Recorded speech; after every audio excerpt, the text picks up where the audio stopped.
Mbyll përkohësisht hapësirën ajrore pas depërtimit të dronëve rus në territor.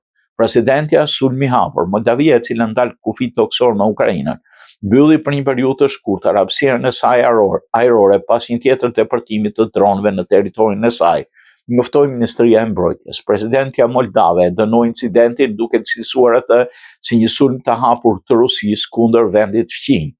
Kjo ishte Republikë Sovjetike që synon të bashkohet Bashkimit Evropian, ka raportuar vazhdimisht skelet të hapësirës së saj ajrore qysh prej fillimit pushtimit rus të Ukrainës në shkurt të 2022. Sipas Ministrisë së Mbrojtjes, hapësira ajrore e Moldavisë u mbyll përkohësisht për rreth 1 orë e 10 minuta mes orës 22:43 dhe 23:53 me orën lokale si masë emergjente pasi 2 dronë pa njohur fluturuan ilegalisht mbi territorin kombëtar duke paraqitur kërcënim të menjëhershëm për sigurinë ajrore.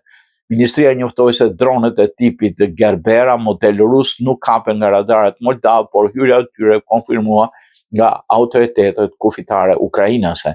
Nga Ministria e Brendshme e ditës nuk u gjet asnjë objekt apo mbetje që përbënte rrezik për popullsinë. 2 avionet komercial nga Parisi dhe Barcelona me destinacion Kishinovin u devijuan drejt një aeroporti në Rumani, ndërsa një tjetër avion që po përgatitej të nisej nga Kishinovi u mbajt përkohësisht në tokë. Moldavia dënon ashpër këto veprime të palishme dhe të rrezikshme, të cilat vun në rrezik sigurinë e fluturimeve civile dhe jetët e qytetarëve, deklaroi Ministria e Mbrojtjes, duke i cilësuar shkeljet si akte armiqësore.